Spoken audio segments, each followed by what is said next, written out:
Hello and welcome to episode 35 of the Your Way podcast. So, this is going live on the 14th of November. So, it's a couple of weeks before Thanksgiving and about 6 weeks before Christmas. And I thought that now was a perfect time to have a conversation about thinking forward to the holiday period, so that you can put a plan in place for yourself so that you get to the end of the year without falling over, feeling exhausted, feeling burnt out because you've done too much, you've taken on too much, you haven't rested, you haven't eaten properly, you haven't nourished yourself, right, in all of the different ways. And so I thought we would touch upon four areas that are challenging, or tend to be challenging for people, so that you can start to think now about, okay, how am I going to do this my way over the next few weeks so that I'm taking really good care of myself during a time of year where things get a little bit hectic, right? Those of you in the Northern Hemisphere, it's cold, it's dark, right? It's more challenging for us. We've got less energy. We want to hibernate. Those of you who are parents, there's all the additional kids things in the run up to Christmas. A lot of people will have, they put an awful lot of pressure on themselves to buy presents. And there's like a cost element to that. There's also the time element to that, the mental load of like, what the hell are we going to buy? There's getting all the stuff in for Christmas. There's work Christmas parties. There's like Christmas socials. There's all of these things, many of which are really, really lovely. They all require energy, they all require time, and many of them take us outside of our normal routines. Okay. And that's just a lot for the body to deal with. Throw into the mix that often what a lot of you will do is go and see family members that might be challenging. Like you might love them dearly and they might be challenging to be around. Or maybe you're used to being in a quiet house with lots of space and lots of downtime, and all of a sudden you're just around people all of the time. Like that's a lot, even if the people that you are around are people that you love being around. Okay.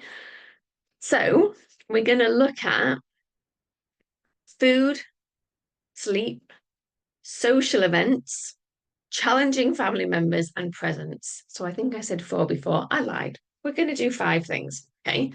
So, and I'm putting this out there now so that you can start to think about how you are going to do this your way for the next few weeks. So we're going to go with food first, right? There's going to be lots of times, probably between now and the end of the year, where you will go to an event and you won't necessarily have a lot of choice over the food. Or you might go to an event and you're actively going to choose, like, I'm going to eat the cake, I'm going to drink the cocktails, I'm going to do all of the different things because this is what I'm choosing to do. But it then potentially has ramifications because you feel a bit hungover, you feel sluggish, like your body doesn't operate as well as it normally does. And so what you can do in advance is get the stuff that you know about on your calendar. Okay. Plan it in, see it. And if you know, okay, this particular night there is going to be heavy night, lots of drinking, lots of eating food that I wouldn't normally eat.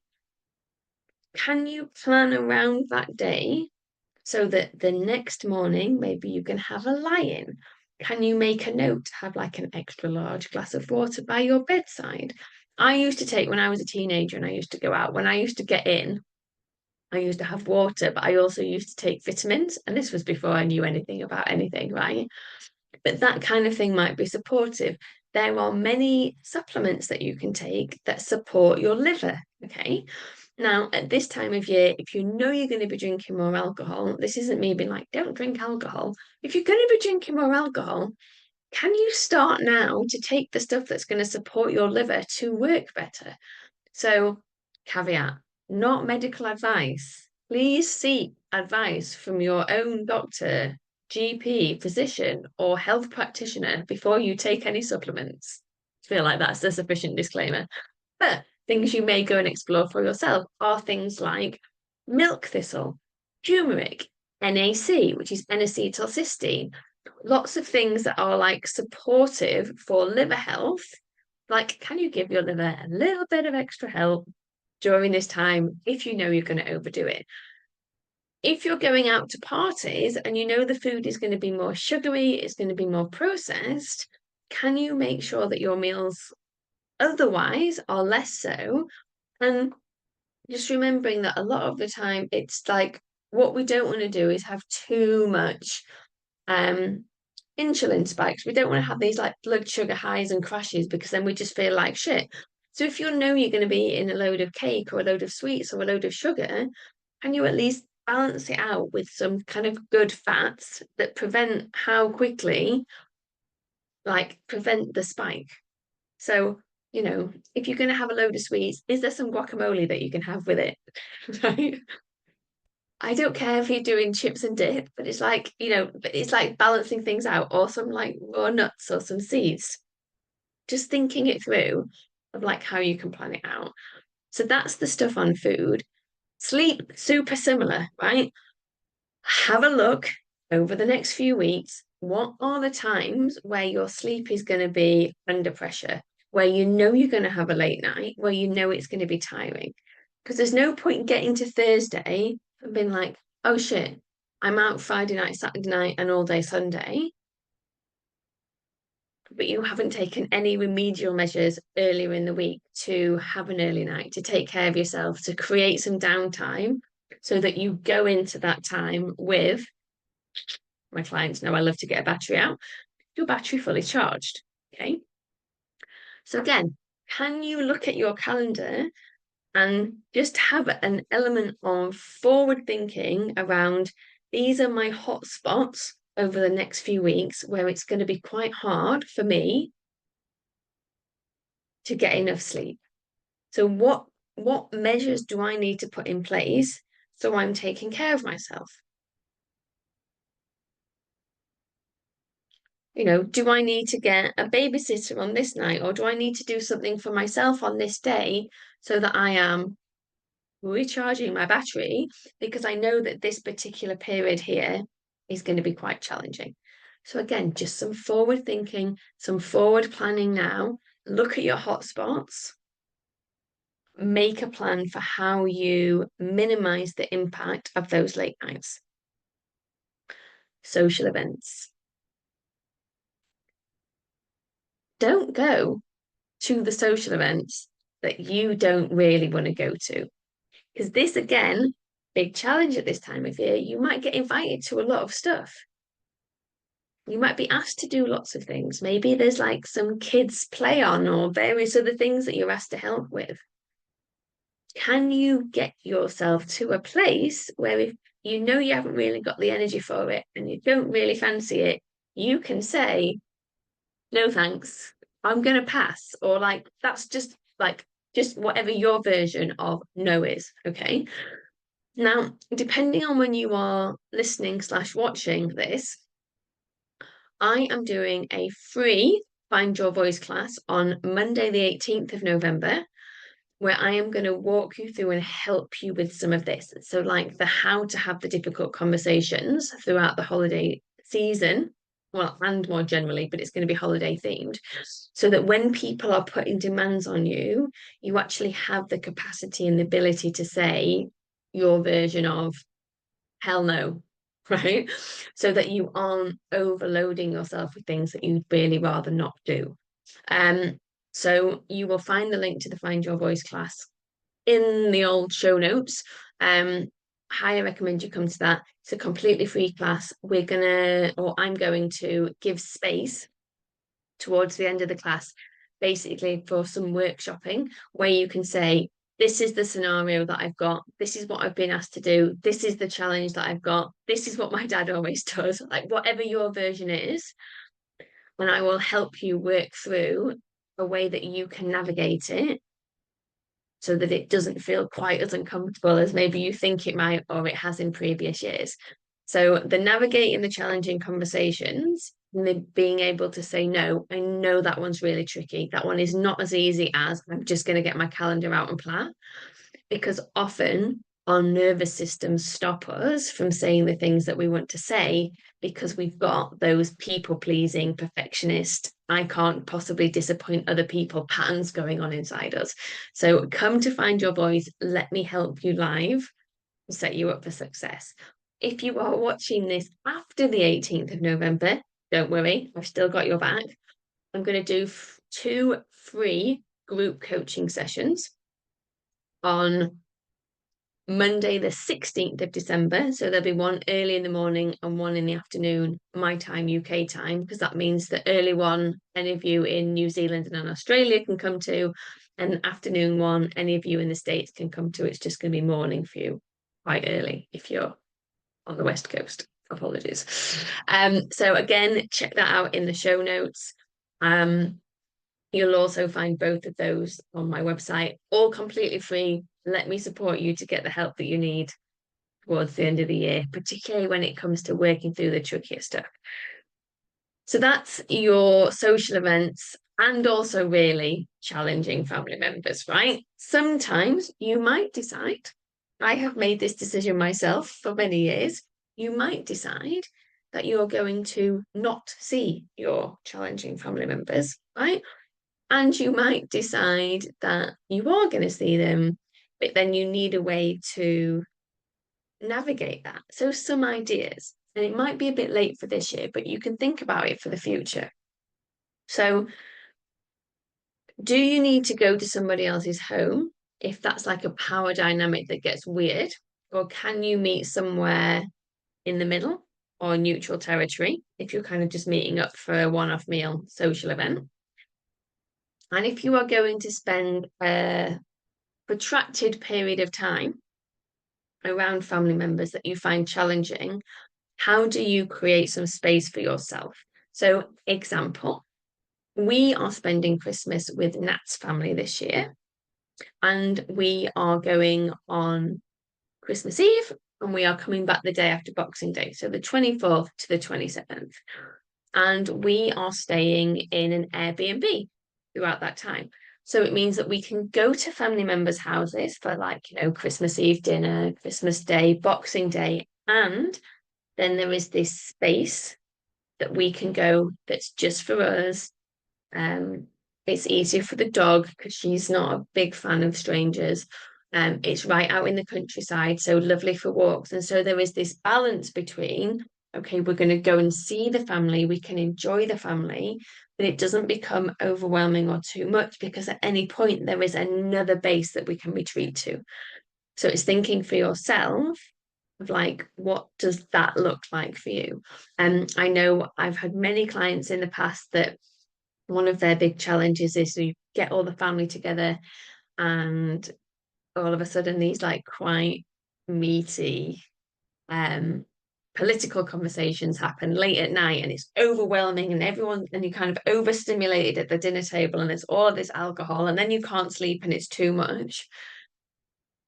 What's your plan to not do that so you don't get overstimulated without offending your dad or your mum or whoever it is?